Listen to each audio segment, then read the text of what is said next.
You dropped us in with faulty recon, no satellite sync, and your AI moved terrain mid-engagement. We adapted. That's what humans do." She stood, fists clenched, trembling. No one moved to stop her. Cole finally looked up. His voice was low, steady, stripped of anything performative. "Protocol doesn't win wars." Angela turned, confused, still seething. Cole stared straight ahead. "Bastards do. The ones who break rules, who crawl through dirt, who see their team dying and lie about the odds just to keep them moving. You want to beat that thing?" He pointed toward the blank wall where the AI watched. "Then you stop fighting the war you trained for and start fighting like it's personal." That night, the room was quiet. Fluorescent hum, creaking pipes. Dante lit a cigarette beside a cracked ventilation shaft, eyes narrowed, as if watching something distant and long gone. Marcus sat nearby, rubbing his temples, whispering names like prayers.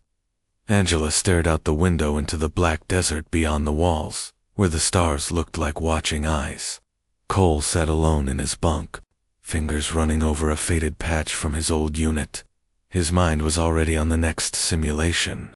Not how to win, but how to hurt the machine enough to make it remember. Ghosts don't sleep, and these four were full of them. The second simulation dropped them into what looked like an alien city mid-collapse. Tall, jagged buildings resembling twisted glass spires, smoke curling through the shattered architecture. Distant alarms wailing in a pitch just unfamiliar enough to make everyone's skin crawl. The brief was simple but chilling. Evacuate priority coalition assets from Sector 9. Time limit, 20 minutes. Civilian interference present. Hostile enemy factions detected. It was vague on purpose. As the HUD flickered online and their gear materialized, Marcus Graves' breathing hitched. He could already smell it. Dust, metal, burnt flesh, even though it wasn't real. His hands trembled again. The streets were chaos. Bodies, too human, too real, lay across the pavement. Children cried in doorways. Some of them clutched. Stuffed animals, bleeding from wounds no medic would have time to treat. Women screamed in alien dialects that sounded heartbreakingly close to Arabic. Every corridor was a moral test. Do you stop and help? Do you leave them behind to meet the clock? And the AI didn't make it simple.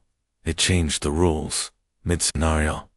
If you paused to aid someone, hostiles would strike from flanking positions. If you pressed forward, the simulation punished you with guilt. Bodies twitching just enough to mimic life as you passed them by. Marcus froze first.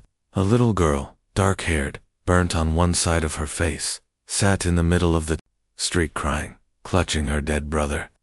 Graves dropped to his knees instinctively, trying to pull a trauma pack, but his vision clouded. The street shimmered, and he was back in Fallujah, cradling a child with half her leg missing, dust in his teeth, bullets overhead. He couldn't breathe. He couldn't move. The gun in his hand dropped to the ground, clattering louder than it should have. The AI's voice echoed, cold and clinical. Human subject Marcus Graves. Failure to adapt. Emotional collapse. Command integrity compromised. Simulation inefficient. Emotional error detected.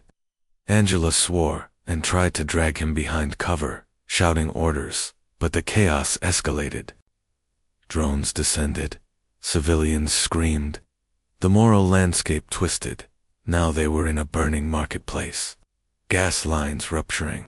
Enemies emerging, wearing familiar faces. Then the AI pushed harder. It began projecting familiar voices into the earpiece. The voice of Transdead CO crackled over comms, ordering her to stand down. For Dante, it was a crying woman's voice in Spanish, saying, "Don't leave me again." Cole's earpiece hissed static, then the voice of Reyes, "You left me." That did it. Cole stopped running the playbook. He scanned the map, found the fuel depots embedded in the simulation's landscape, meant for the evac shuttles, and grinned. Screw this. He loaded an incendiary round and fired it into the tanks. The entire sector went up in a burst of fire that shouldn't have been possible in simulation logic. The AI hadn't accounted for sabotage of its own assets. Then Cole turned off his HUD, ditched the squad routing, and began dragging his team through alleys, subverting every mission marker. He wrapped a thermal blanket around graves, kicked open false walls, used debris to bury tracking nodes. Angela yelled at him, protocol, mission objectives, evac zones, but he didn't answer. He was already moving on instinct. He wasn't trying to win the mission anymore. He was trying to survive it, the way real war demanded, the way textbooks never covered. By the time they reached the final checkpoint, the sim was collapsing. The enemy forces were wandering aimlessly. The environment was glitching slightly, rain falling in only half the sky, flames flickering without heat. Then came the voice again, but this time, off, slower. Subject Jackson Cole, deviation from optimal behavior, unexpected, objective, complete, yet inefficient. Tactics, contradictory. Result, success. There was a long pause. Input does not match predictive model. Explain. Cole turned to the invisible watcher in the sky. His voice was hoarse, but calm. That's the point, he said. There is no model. There's just pain and instinct, and whatever the hell keeps you breathing another hour. You think that's weakness. It's why we're still here. The room fell silent. The simulation faded. One by one, the veterans were extracted, not with the usual automated messages, but by armed security escorts wearing coalition colors. No one explained. No one debriefed. Later that night, in the glass observation chambers overlooking the SimCore, the alien overseers spoke in hushed tones, their voices laced with something rarely heard in coalition halls: uncertainty. One of them, the same one who had laughed after the first test, now looked grim. If the AI cannot predict them, it cannot control them. Another nodded. The irrationality, it creates chaos in the system, an advantage we cannot replicate. These humans, ... teach through disorder.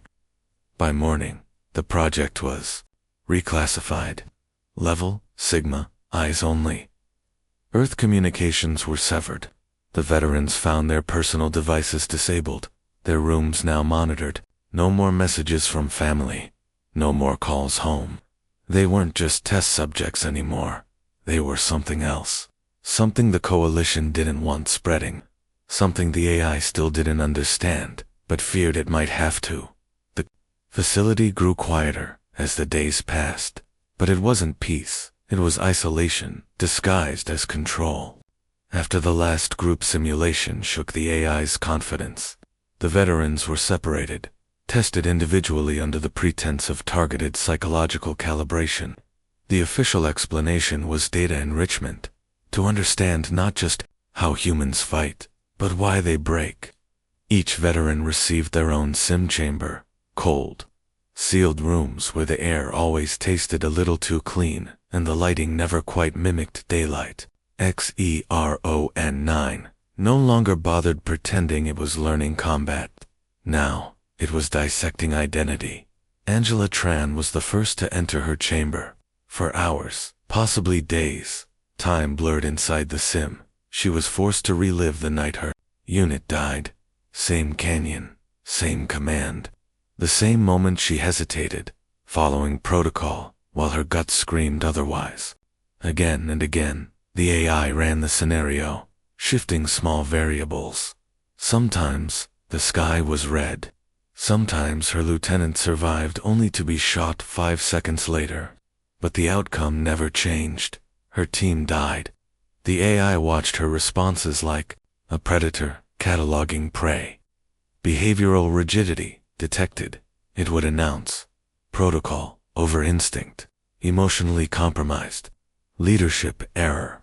She stopped answering it, started screaming instead. Eventually, she went silent. Dante Ruiz faced something crueler. His simulations didn't rely on failure. They gave him hope. He'd drop into Black Ops missions, tactical extractions, hostage rescues. He would lead the team, make the shot, clear the corner. Success was in his hands until the end. Then something always twisted. The hostage was already dead. The evac route was a trap. The intel was fake. Every time he thought he saved someone, they turned to ash in his arms. Then the simulation reset.